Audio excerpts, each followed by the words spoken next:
Hello, this is Bob Gray Sr. Welcome to Ministry Moments. And every Friday, Lord willing, at 3 o'clock Central Time, we'll come together and with these ministry moments.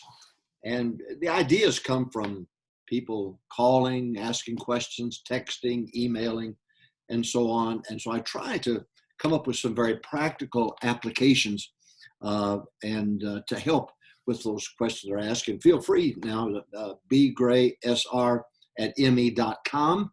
Be sure if you use that if you want to get a hold of me and ask your question. That's perfectly fine. And God bless you.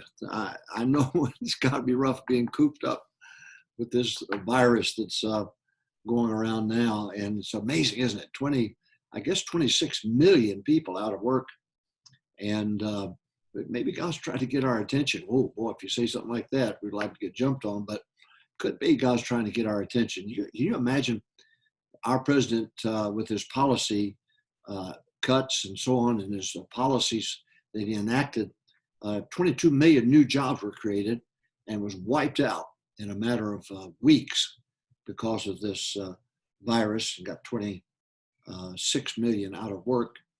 And looks like we have to look heavenward, doesn't it?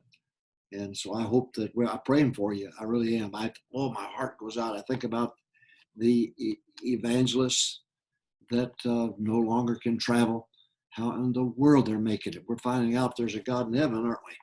And then you pastors, God bless you. I know you're preaching to a camera, and you've never had to do that before. I guess getting ready for a big TV ministry, but thank God for the technical things that we do have, that we're able to go ahead and communicate you with your members of your church. And then it's just a wonderful thing that God has protected. I think about this, the land of Goshen. That's where God's people were in Egypt, and they prospered there.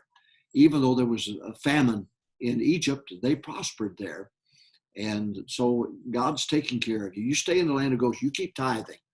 You keep, when you do go out, hand out gospel tracts. Good grief. You can win folks to Christ. I win them in the Walmart. I tried to win a lady there yesterday to Christ. And she said, "Oh, you led me to Christ when I was a teenager." And I said, "Oh, I've forgotten. You've grown up." And she said, "Well, I'm at church. I'm faithful. We had a rough patch, but we're back in church now." So you can win souls everywhere. I want to talk to you today in our ministry moments about child rearing. Child rearing. I think it's very important that the family unit, especially at a time like this, that we understand the proper way to take those wonderful blessings that God's given. Yes, they are a blessing. And to try to be a blessing to them and something that they can pass on to their children. So let me get your pen out, write some things down. We'll talk to you about child rearing. Number one, be the same at home as you are at church. When I preach, I cut up a lot, and I cut up at home. And it's the way it ought to be. But don't be one way at church and another way at home. Well, that's confusing to the kids. They're scratching their head, saying, who is this thing they call dad? Who is this thing they call mom? But you be the same at home as you are at church. Number two, have clear rules. Have clear rules for them. Very clear rules for them. And we had what we called in our house whipping offenses. We did. If you lie to me, you're going to get it. You steal, you're going to get it. You use bad language, you're going to get it. Now, they slam the door. That's no reason to whip a kid for slamming the door. Tell them not to do it. Break the glass. But there ought to be a distinction, because the punishment should meet the crime. It should be on the same level as the crime. And for you to go overboard, I remember one time, Mrs. Gray spanked Scott, he put a pipe in the back of his pants, and she said, when I hit it, it went clank. And I'm laughing about that. But the punishment ought to match the crime. Number one, be the same at home as you are at church. Number two, have clear rules for them. There ought to be, for severity, there ought to be spanking. There should be. I don't kill the kid, but that's why he's got that fat down there at that bottom. Number three, send them to the room and give them time to think. You have to understand, that kid is sitting there He's waiting and waiting and waiting. He thinks that dad's going to slam that door open with a submachine gun, cut them all down. The kid's mind's going to run wild, but give him time to think about it. So send them to the room, give them time to think about what they've done, to think about it. Because number 4, when you go in, you explain to them what they did that was wrong. What they did that was wrong in relationship to the Word of God, in relationship to God. This thing is not about you, Dad. It's not about you, Mom. It's about their relationship with God. They are a blessing. They are, God's given you those children as a blessing, but they're not yours. They belong to God. So they'll have a lifelong relationship with God and God's Word. So that's why that ought to be the rules that you use, should be biblical rules. And when they break them, they need to think about it, and you need to point it out to them. And I wouldn't feel bad about saying, look, you think God's pleased with this? Do you think that Christian kids, do you think this is right to do? What would you do if you were in my shoes and you were the dad? I said that one time, and Scott looked up and said, I think I'd let him go. Anyway, number 1, be the same at home as you are at church. Number 2, have a clear set of rules for them, clear so that they understand. Number 3, send them to the room. Give them time to think about what they've done. Number 4, when you go in, sit down and explain to them what they did that was wrong and make sure they understand. Then understand they can't get away with this. You can't get away. And I'm talking about the whipping offenses. I'm not talking about every little thing that goes along. There's nothing wrong. Most of the time it's just sitting down and saying, look, son, that was kind of a dumb thing to do, wasn't it? And there's a better way to do it than to whipping them for everything. You people that parents that whip the kid for every little thing they've done wrong, you're losing the impact of it. When we lived in Michigan, we had a little boy across the street. His mother screamed at him all the time. And one day he crossed the road to come see Bobby, and his mother started screaming. We didn't pay any attention because he was used to that screaming all the time. And he got hit by a pickup truck and was killed. I've often wondered if she hadn't used that tone all the time, if he might not have paid attention and saved his life. But so you want to explain to them what they have done that is wrong, and explain to them that there must be punishment. I'm talking about whipping offenses now, not for every little thing that they do. Do not punish greater than the crime. Do not punish greater than the crime. Don't do that. Don't go overboard.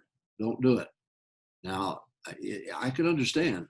I can understand you saying, look, we're going to stay with this until you learn something. I've had to do that with our children at some point. We're not leaving here till we get this thing settled right now. So I've had to do that, prolong it. But those are for severe breaking of the rules. Next, do not bring what they did up again. Don't bring it up again to them. Don't say, I know. I remember when you don't do that. When they are punished, and then move on. Next, talk to them on their level. Mrs. Gray had this thing. She said they're little people. That was her term, little people. And she would kneel down and get eye level and talk to them. She wouldn't say clean the room up. She'd go in with them and say, let me help you to know, so you know how to clean the room up. Now, next time around, they know better. So talk to them on their level. Next, grow with them.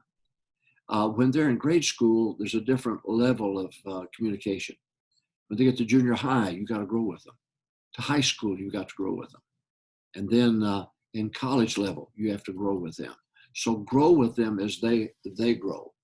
And you use your reasoning power as they grow, then you grow with them in reasoning with them. I remember one time we were sitting down at the restaurant, and Bobby and I were talking, and we were talking ministry. And Johnny Pope was preaching for us, and Johnny came in and sat down, and after a little bit, he threw his fork down, and he said, what in the world? He said, you two sound like two old codgers in the ministry here. And but I like that, because I wanted Bobby he was in high school, and I wanted to make sure that he understood some things. And so we did talk. It was not deep, but rather deeper than what you'd have with an average high schooler. So number 1, be the same at home as you are at church. Very important. Number 2, have clear rules for them. Identify whipping offenses. Don't whip them for every little thing. You cuss, you're going to get it. You steal, you're going to get it. You lie, you're going to get it. All right. Send them to the room, give them time to think about it. Number 4, explain to them why they have to be punished. I can't let you get away with this. God would not be pleased with that. You got to understand there are consequences, and explain to them that there are consequences to actions. Next, do not punish greater than the crime. Number 6, do not bring that back, what they did, back up to them again. Don't hold it over their head for the rest of their life. Talk to them on their level. Talk to them on their level. Grow with them. Number 8, grow with them. Number 9, teach them. Do not taunt them. Teach them. Do not taunt them. You mothers should never say, you wait till your dad gets home. You're going to let him get away with it. Well, why don't you take care of it? Listen, I've said this often. Mrs. Gray was a combination of Hitler and Mussolini. They didn't get away with anything. She wanted to make sure it was taken care of before I got home. Dad coming in the door shouldn't be punishment time. That ought to be, when they do it, take care of it. Take care of it then. And then let Dad know what happened. But don't let him come in there where they just fear him walking in the door all the time. Grow with them. Teach them. Do not taunt them. Number 10, the wife should not threaten the children with dad. I've already mentioned this, but I'll mention it again. The wife should not threaten the children with dad. You wait till your father gets home. Well, you're letting them get away with it. Don't let them get away with it. You take care of it. Take care of it. Now, if it's severe, then you need to have a sit down with the hubby and talk about, you see something going on here that he needs to be aware of. That's a pattern. And so that dad can take care of it. Number 11, win souls together. Our children work bus routes. They went soul winning. And it makes a difference when you've got your eye on the prize. People dying and going to hell, we've got to get the gospel to them. Then number 12, pray together. Pray together. I never leave the house without praying with my wife. Never. We've been married 55 years. We've been in the ministry for going 49 years in the ministry. Most of our married life was in the ministry. We have 4 children, all serving the Lord. And a whole bunch of them may get drunk next weekend. But 10 grandchildren, 8 great-grandchildren. Now they've got their lives and they're living them. And hopefully there have been some things that have been instilled in our children that'll help them to raise their kids and then influence their grandchildren. This is not about me. This is not about mom. It's not about dad. It's about God. It's about God's word. It's not the gray name. It's God's name. I'm not concerned about, and by the way, the word honor in the Bible is where you get long life. You get longevity of life is from honor, not obeying. When you leave home, you're not put under a thing of obeying mom and dad. You honor mom and dad. What does that mean? Put weight down on the good. I know we've made some mistakes. I've made some mistakes. I don't remember what they were, but if my kids are smart, what they'll do is they'll put their weight down on the good, not put the weight down and bring up things that, well, dad didn't do this and dad didn't. Well, neither have you. Kids would come in, and I taught Bobby this when he became youth director. I said, don't you take the place of mom and dad. Don't you do it. If a kid comes in and says, my daddy is this, that, and the other, starts complaining, let him get it out of his system. Then when he's done, look at him and say, okay, I've got an answer for you. Don't you ever do that. You don't like that? Then don't you ever do that. Don't you just tell yourself, I'm not going to do it. Because what's going to happen is they're going to have kids, and their kids are going to see things that they've done that's wrong. But if it's biblical, scriptural, to honor that, and in addition to that, God said that's with promise for long life. Now, that's the case. Then what you better do is you better honor mom and dad. Honor mom and dad. My dad was far from being perfect, but I honor the work ethic. I honor the paying of the bills. I honor keeping your word. I honor that. And now my mom, I think she was perfect. I don't think she ever did anything wrong. But now, child herding. I hope this helped you. Ministry moments be the same at home as you are at church. Have clear rules for them. But make sure you understand there's a difference in whipping offenses, and don't whip for everything. Send them to the room. Give them time to think about it. Explain to them what they have done that's going to be punished, and that it displeases God. It's not It's not dad, it's God. They're God's children. Next, do not punish greater than the crime. Number 6, do not bring what they did up again and again and again. Don't do that. Next, talk to them on their level. As they age and as they grow, then you grow in your conversation with them. Grow with them. Number 9, teach them, do not taunt them. Teach them, do not taunt them. You do that one more time. You do that one more time. I'm warning you, don't you do that again. Now that's taunting, that's not teaching. That's not talking to them. Next, a wife should not threaten the children. Wait till your dad gets home. Shouldn't do that. Number 11, win souls together. That's why we went together as a family. In Hammond, we went and worked the Joliet bus route, 1st D Division, First Baptist Church of Hammond with Dr. Hiles. We were there the very first Saturday working that route. Our D Division had 1,000 on the first Sunday. It was just amazing. We worked in Gary, Indiana, but I took my children soul winning with me. And pray together. Last point, pray together. Before I leave the house, I pray with my wife. These are precious days. I mean, these are precious, precious days.